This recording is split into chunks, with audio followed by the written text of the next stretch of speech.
ng Panginoon. Pinupuri ka namin, Panginoong Heso Kristo. Magsiupo ang lahat.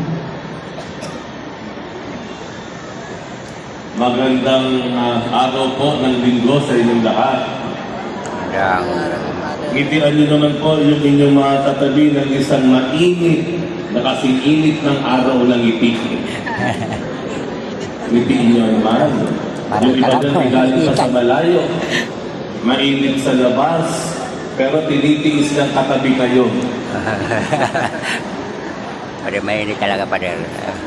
Natatapusan po ng ating kapistahan ang ating pagpaparangal, ang ating pagkilala, ang pagtataas natin sa ating minamahal na Poong Jesus Nazareno.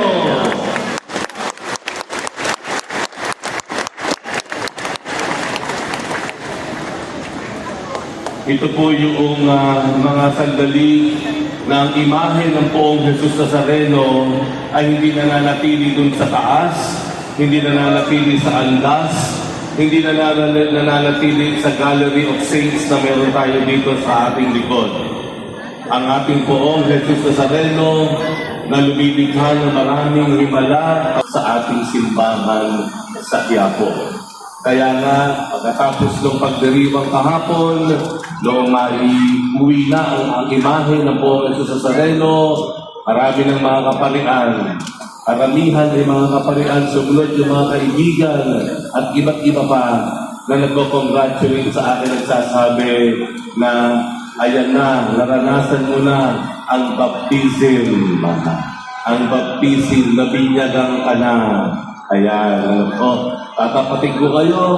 Ito ang isang pagdiriwang ng kapistahan na kakaiba sa lahat ng aking naranasang paghahanda at pagdiriwang ng kapistahan.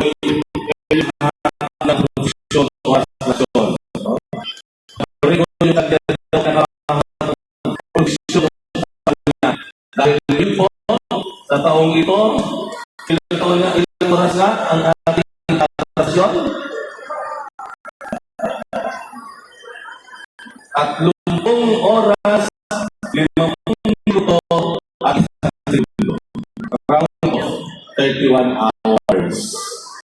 Hindi ko sila alam niyo, kasi ang talagang gusto kong mangyari ay i-celebrate ang rest sa maraming balay. Ako ay nagpapasalamat sa Kanya.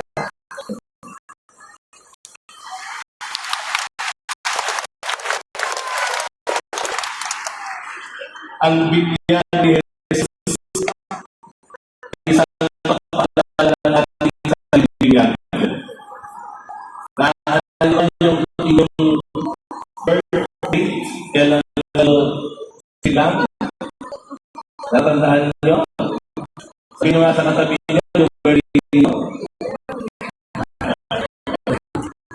Ako, nag-iingat nyo yung binyag.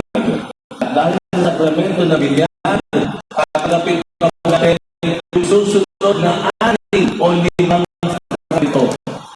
Ibig sabihin, hindi tayo rizal kung hindi pa tayo binyagan.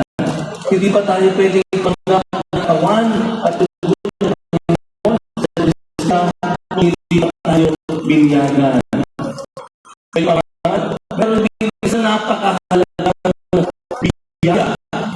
Ang binyag isa na nakalimutan natin. Oo, malinaw sa akin.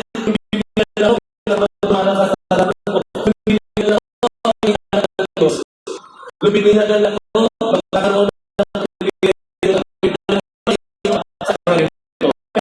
tayo na nakakalimutan marahil na bunga ng ating pagtanggap sa sakramento ng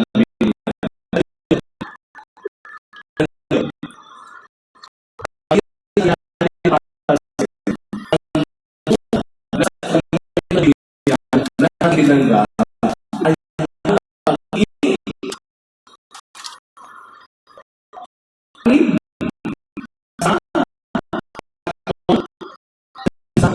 bahalan na Diyos. Dahil sa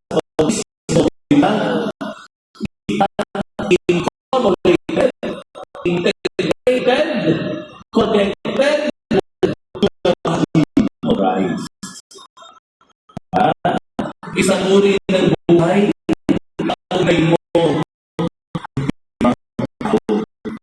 ang kaya ng Diyos, ang kawan ng Diyos. Lagi natin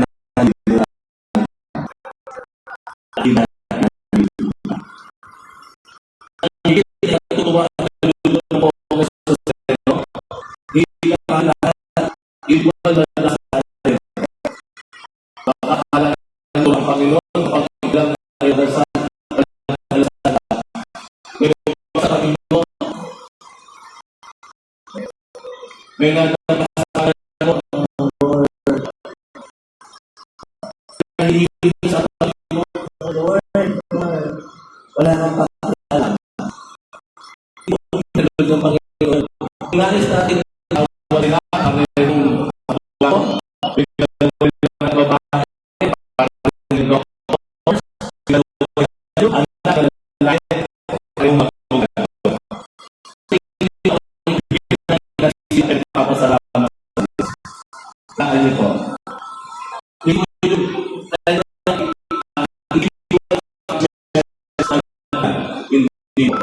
Ang Diyos nila nalulunod ng asawa, yung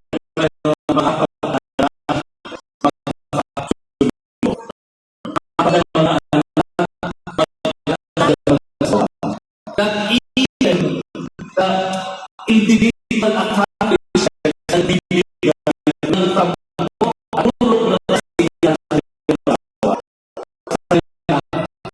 Mas malaking kapatid ang pagiging kapatid kung alam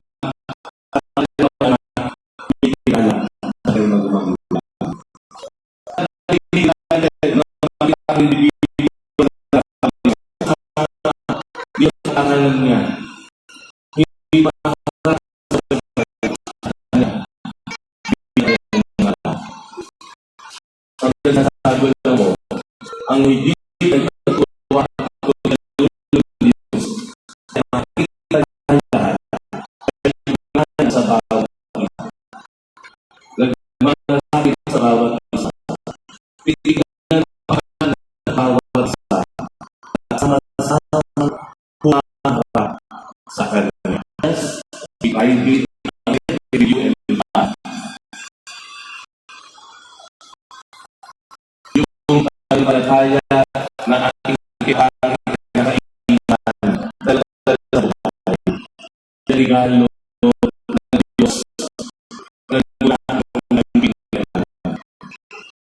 Para natin, yung palataya na mula sa bigyan ay nagsasabi ko sa atin na kailangan hindi dapat